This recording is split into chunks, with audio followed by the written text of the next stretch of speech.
Wie bereits vor 6 Wochen in einem Video gezeigt, schaffte es das neu ausgelieferte Magirus Deutz Fahrzeugmodell von Wiesmann Carmotion nicht durch meinen Wendehammer. Es hat so stark untersteuert, dass es aus der Kurve getragen wurde und schließlich mit den angrenzenden Häusern kollidiert ist.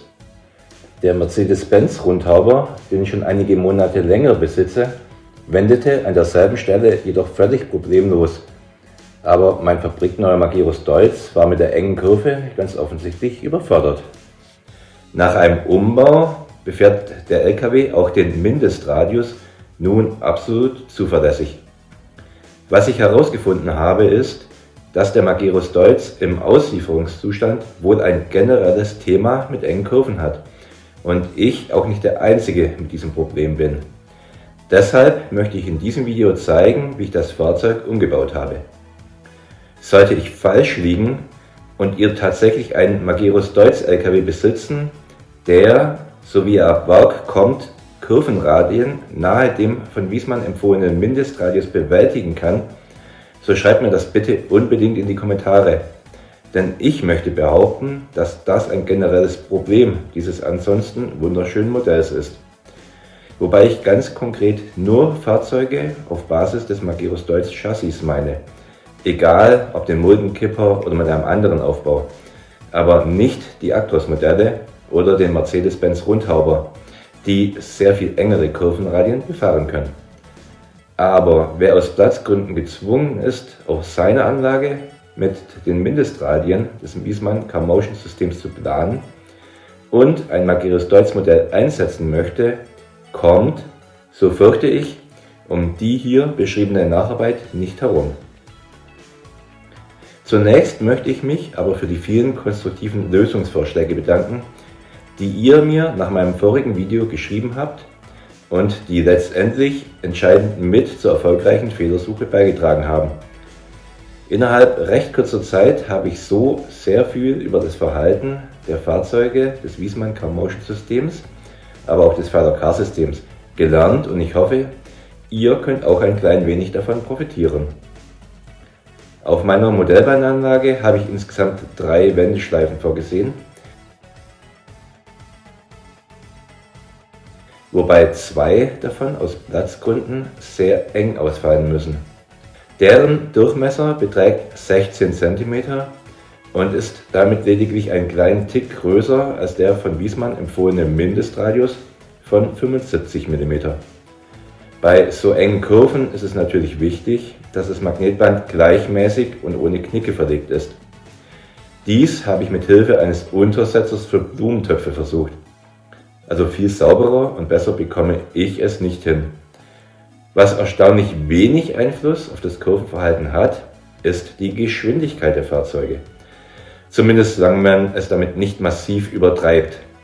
Ich rede hier ausdrücklich von den H0-Modellen und nicht vom Vorbild.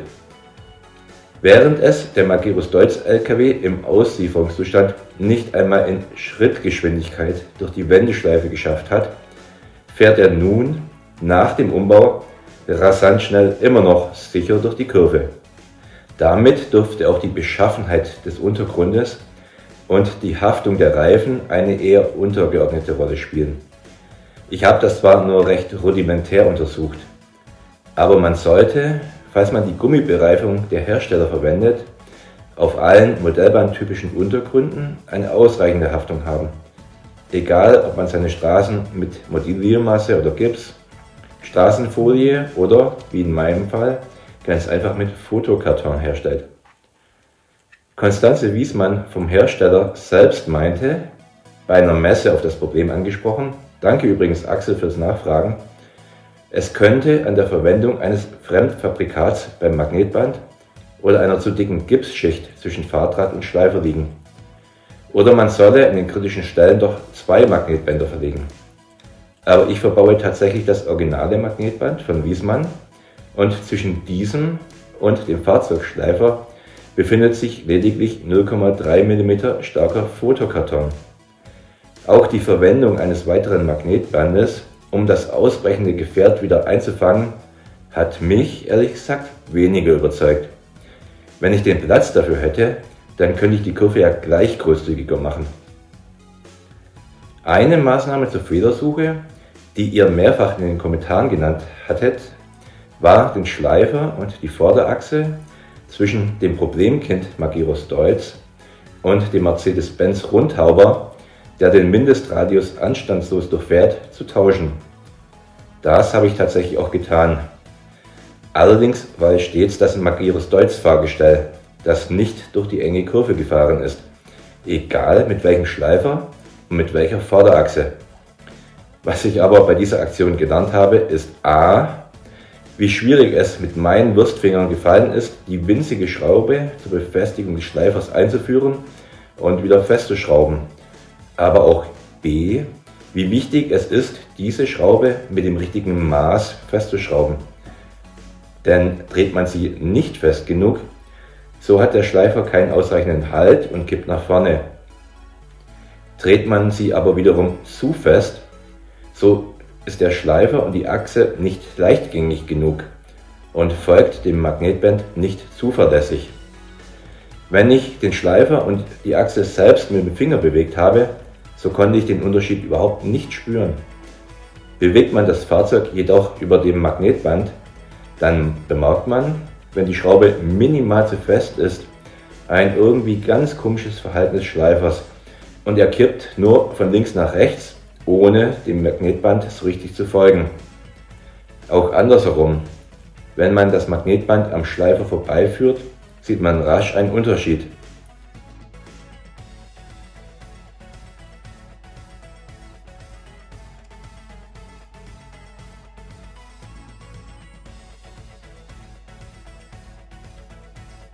Denn wenn die Schraube richtig fest oder in dem Fall weniger fest angezogen ist, so bleibt der Magnet auf dem Schleifer immer schön über dem Magnetband.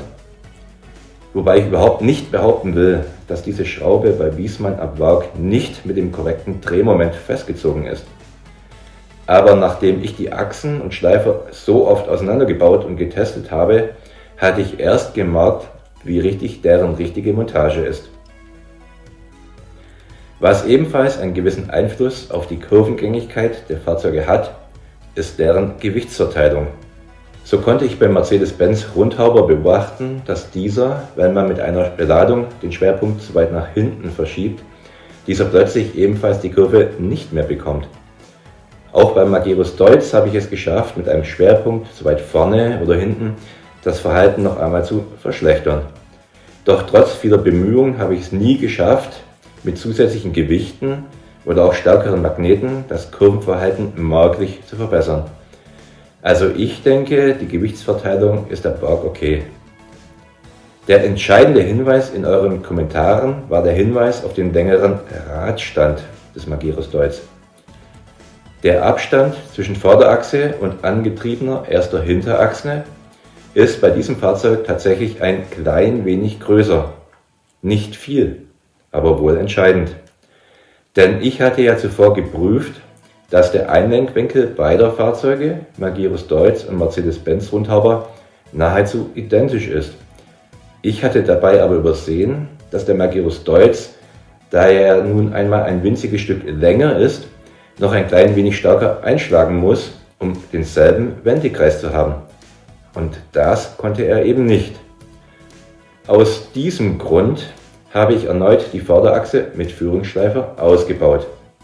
Es genügt übrigens, den kleinen Spind mit einem Schraubendreher herauszuziehen, dann kann die Achse komplett ausgebaut werden, ohne den Stress, die winzige Schraube zu lösen. Dann habe ich das Modellchassis des Modells an den 4 Stellen, an denen die Vorderräder beim Einlenken anschlagen können, mit einer Schlüsselfeile deutlich beschliffen. Bei dieser Prozedur habe ich immer wieder die Vorderachse eingebaut und beobachtet, wie sich das Kurvenverhalten langsam verbessert, bis der Magirus Deutz schlussendlich nun ebenfalls absolut sicher und ohne zu untersteuern durch meine Wendeschleife kommt. Bei mir war dies tatsächlich des Rätsels Lösung und das Befallen des Fahrgestells hat die Kurvengängigkeit bei meinem Modell entscheidend verbessert. Wobei ich euch, da ihr jetzt sagt, es ist aber nicht ideal, wenn man ein fabrikneues Modell nacharbeiten muss, leider völlig recht geben muss. Denn eigentlich bewege ich mich mit den Kurvenradien auf meinem Layout ja in einem Bereich, der laut Hersteller Wiesmann mit seinen Fahrzeugen harmonisieren sollte. Wenn man aber gezwungen ist, auf seiner Anlage enge Radien zu verbauen und auf das ansonsten so tolle Magirus Deutz Modell nicht verzichten möchte, so ist dieser Eingriff meiner Meinung nach unverzichtbar, um das Fahrzeug unfallfrei einsetzen zu können. Allerdings kann ich natürlich keine Garantie dafür geben, dass diese Nacharbeit wirklich bei jedem funktioniert. Genauso wenig, dass durch das Herumverwerken an dem fabrikneuen Modell nicht die Gewährleistung erlöschen oder ein anderweitiger Schaden entstehen könnte. Für mich war diese Operation aber der einzige Weg, den ich gesehen habe, das Fahrzeug für mich nutzbar zu machen. Und wenn dieses Video einen weiteren stolzen Besitzer eines Magirus Deutz Modells von Wiesmann Carmotion hilft, es auf seiner Modellbahnanlage einzusetzen, obwohl die Platzverhältnisse auf seinem Layout nur enge Kurvenradien zulassen, so hat sich für mich die Mühe bereits gelohnt, alles noch einmal in einem Film zusammenzuschneiden. Ich zumindest bin total happy, dass das Fahrzeug nun endlich nicht mehr ständig aus der Kurve fliegt, sondern zukünftig hoffentlich absolut zuverlässig hinter meinem Bahnhof Veltheim seine Runden drehen wird. Falls euch das Video gefallen hat, so würde ich mich über einen Daumen hoch sehr freuen. Vielen Dank auch für euren Besuch in meinem Hobbykeller. Und wenn ihr weiter mitverfolgen wollt, wie meine ganz persönliche Modellbahn-Traumanlage entsteht, so lasst gerne ein Abo da und schaut euch ebenfalls die anderen Videos meiner entsprechenden Playliste an, die ich hier rechts verlinke. Ciao und viert euch, euer Jörg alias 1 zu 87 Enthusiast.